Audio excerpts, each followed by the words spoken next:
నిలబెట్టినావు? ఎందుకు నిలబెట్టినావు కాంప్లెక్స్? ఎందుకంటే అది యాక్షన్ వేసి దాన్ని ప్రజల వద్ద డబ్బులు తీసుకొని దాదాపు 33 కోట్లతో ఆ ప్రాజెక్ట్ ఏర్పాటు చేస్తా ఉంటే ఎందుకు బంద్ అయింది ఇప్పుడు బిల్లును రానికోకుండా? అంటే రెవెన్యూ డిపార్ట్మెంట్ లోనా నీవు చెప్తేనే ఎన్నే చేయాల. ఈ కాంట్రాక్ట్ ఎవరైనా పని చేస్తే మున్సిపాలిటీలో చెప్తేనే బిల్లు ఎక్కల్లా. ఎందుకంటే నీ సరిపోయే వరకు నువ్వు ఏమి చెప్పు, ఏదున్నా కూడా మధ్యదళాలు పెట్టినావు, చూస్తా ఉంటాం. యాడ ఏమేమి ఉన్నాయి, యాడ రియల్ ఎస్టేట్ జరుగుతా ఉన్నాయి, యాడ రిజిస్టర్ ఆఫీస్ లో రిజిస్టర్ అవుతా ఉన్నాయి.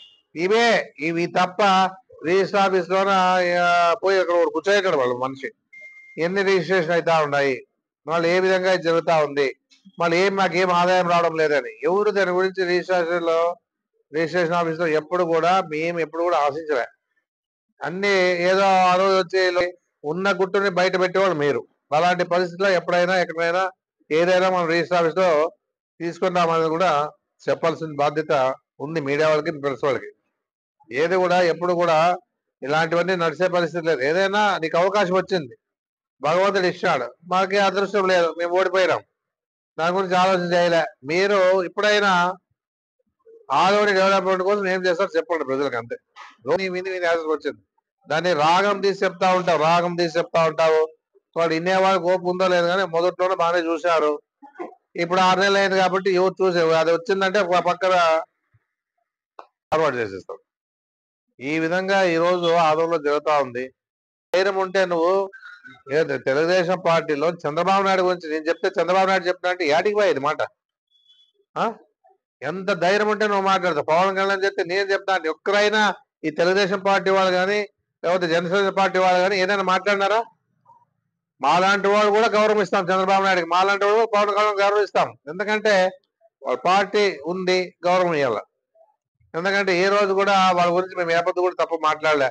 ఈ రోజు మా జగన్మోహన్ రెడ్డి నేను చెప్తే జగన్మోహన్ రెడ్డి చెప్పినట్లు అంటాం, అంత ధైర్యం మాకుందే? ఏదో. రెండోది దర్గా, దాని నిధులు తెస్తే చాలు. రెండోది దర్గా నిధులు తెస్తే, ప్రభుత్వ ఆటో నగర్ తెస్తే చాలు. నాలుగోది ఇక్కడ డిగ్రీ కాలేజ్కి ఒక 5 కోట్ల 10 కోట్లు పెట్టి బిల్డింగ్ 5 ఎకరాలు తీసాం బిల్డింగ్. ఇవన్నీ కూడా మేము ఆలోచన చేసి ఇవి తీసుకొని వచ్చినాం ఆదోనికి. ఏది అవసరం ఉంది ప్రజలకని చెప్పేసి ఆలోచన చేసినాం. ఇవి కంప్లీట్ చేయి చాలు. మేము ఏదో గతంలో టెండర్ పిలిచినాం ఇది కాదు, డబ్బులు 2 కోట్లు తెచ్చి కూడా తీసుకో. అది ఇప్పుడు 25-30 కోట్లు కావాలి ఎస్ఎస్ ట్యాంక్ కి. గతంలో ఎవరో ఎన్ఎల్టీ వాళ్ళు పనిచేశారు ఆ రోజుల్లో. ఎన్ఎల్టీ అప్పుడు మేము కొత్తగా ఎమ్మెల్యేలు, రివిట్మెంట్ అనేది తెలియదు, స్టాఫ్ సిస్టమ్ అనేది తెలియదు. ఏదో త్వరగా ముగిస్తున్నారు, రివిట్మెంట్ ఉండేదాన్ని మార్చుకున్నారు వాళ్ళు. ఎందుకంటే ఎల్ఎన్టీ వాళ్ళు పెద్ద కంపెనీ వాళ్ళు మార్చుకున్నారు.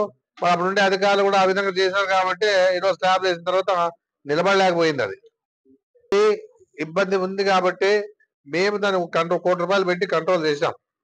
ఇప్పుడు అది కూడా ఉండవు, ఇంకా సంచులు ఎన్నాళ్ళు ఉంటాయి, ఉండే పరిస్థితి లేదు. ఓ 30 కోట్లు పెడితే రివిట్మెంట్ తో దాన్ని బాగా చేస్తే గుర్తిస్తారు ప్రజలు. ఇక